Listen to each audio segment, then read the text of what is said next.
सोमवार, संकट सोमवार मेरी माताएं करी होंगी, यहाँ पर भी मथुरा साइड में करती हैं माताएं 16 सोमवार का व्रत। किसी ने करा हो तो हाथ उठाओ जरा। करा है? बहुत बहुत धन्यवाद, रखिए हाथ। 16 सोमवार संकट सोमवार की कथा कहती है, राजा ने अपनी रानी से कहा था कि पूजन का सामान भेज दो, और रानी ने पूजन का सामान अपनी दासी के हाथ भेज दिया। बोलो जीजियों, पढ़ी कि नहीं पढ़ी कथा? दासी के हाथ भेज दिया। दासी पूजन का सामान रखकर चली गई। राजा ने पूजन कर दिया महादेव का। राजा को क्रोध नहीं आया, राजा के हृदय में भाव नहीं आया कि मेरी रानी ने मेरे साथ यह क्या करा कि नौकरानी के हाथ, सेविका के हाथ सामान भेज दिया। राजा को दुख नहीं, पर महादेवों ने उसका फल लिया। आखिरी में रानी को स्वप्न में आकर कह दिया कि इसको धक्के मार कर निकाल दे। रानी धक्के खाती खाती जहां जाती थी, एक बुढ़िया की टोकरी सिर पर रख ली, उसका कपास पूरा बेकार हो गया। किसी के यहाँ गई, कुम्हार के यहाँ, उसके मटके चटकने लगे। जिस पानी में सरोवर में हाथ डालती थी उसमें कीड़े पड़ जाते थे। आखिरी में रानी किससे कहे, दर दर भटकती रही। 16 सोमवार की कथा कथी है, संकट सोमवार की कथा कथी है। रानी भटकते भटकते किसी गुरुवर के पास में जाकर कहती है, मैंने शंकर का अपमान कर दिया, मेरे को कौन माफ करेगा? गुरु कहते हैं कि तुम्हें माफ केवल शिव ही कर सकते हैं। तुम शंकर का 16 सोमवार का व्रत करो और शंकर से आराधना करो, वो दे।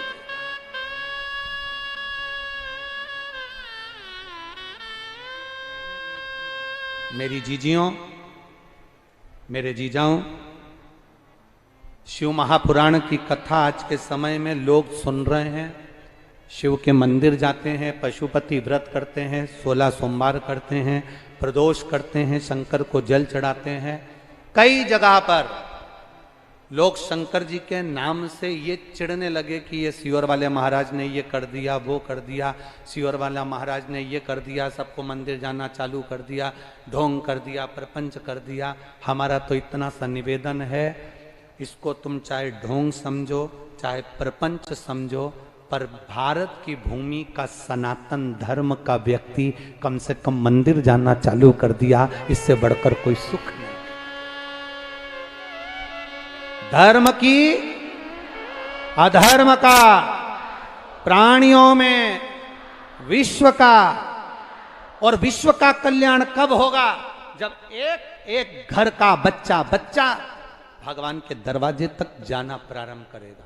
तुम्हें खुशी होना चाहिए कि जो बहुएं टीवी पर सीरियल देखती थीं, अब उन बहुओं का मन सीरियल में नहीं लगता, टीवी पर कथा सुनने में लगता है। ये तुम्हें प्रसन्नता होना चाहिए, ये प्रसन्नता तुम्हारे अंदर होना चाहिए। लोग भीतर से ईर्ष्या रखकर शिव के मंदिर में नहीं जाने देंगे, शंकर का गुणगान नहीं।